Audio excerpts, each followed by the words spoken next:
আওয়ামী লীগের এবং হাসিনার শোষণ, নিষ্পেষণ, অত্যাচার, অনাচার, দুর্নীতি, ক্ষমতার চরম অপব্যবহার সব কিছুর বিরুদ্ধে জবাব হচ্ছে এই 31 দফা।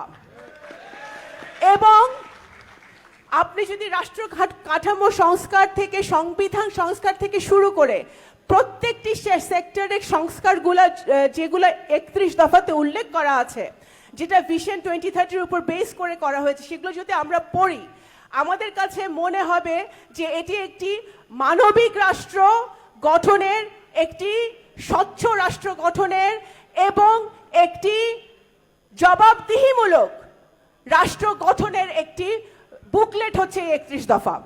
এই 31 দফা হবে স্বাধীনতা, সার্বভৌমত্ব, গণতন্ত্র এবং আমাদের দেশে একটি নতুন বাংলাদেশ গড়ার জন্যে জনাব তারেক রহমান যে প্রত্যয় নিয়ে দেশ গড়ার কাজ হাত দিয়েছেন, সেই কাজের একটি হাতিয়ার হবে 31 দফা।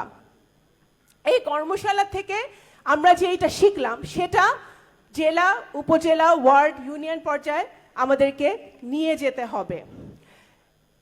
সুধীবৃন্দ, অ্যাব্রাহাম লিঙ্কনের একটা উক্তি আছে, the ballot is stronger than the bullet. সেটা এদেশের জনগণ, বাংলাদেশ জাতীয়তাবাদী দলের নেতাকর্মীরা বারবার প্রমাণ করেছে যে বুলেটের গুলি খেয়েও, খুন হয়েও, গুম হয়েও ব্যালটের জন্য, ভোটাধিকারের জন্য, গণতন্ত্রের জন্য এখনো কিন্তু আমরা সংগ্রাম করে চলেছি। কারণ কোনো না কোনো প্রক্রিয়ায় ষড়যন্ত্র কিন্তু চলমান আছে। এই ষড়যন্ত্র মোকাবেলা করতে হলে আমাদের কিন্তু এখনো সেই আন্দোলনটা কোনো না কোনোভাবে চালিয়ে যেতে হবে, কারণ সুষ্ঠু ভোট কিন্তু এখনো বাংলাদেশে হয়নি। 31 দফায় যে রেইনবো নেশনের কথা বলা হয়েছে, এটার বিরুদ্ধেই কিন্তু আন্তর্জাতিক এবং জাতীয় ষড়যন্ত্র চলছে। এই রেইনবো নেশনটা হতে দেবে না আন্তর্জাতিকভাবে অনেক মহল। এই ধর্ম, বর্ণ, গোত্র নির্বিশেষে, দল মত নির্বিশেষে আমরা যে সকলকে একটা আমব্রেলার নিচে নিয়ে আসতে পেরেছে বিএনপি জনাব তারেক রহমানের নেতৃত্বে, সেটাই অনেক মহল এবং অনেক দেশের অপছন্দ।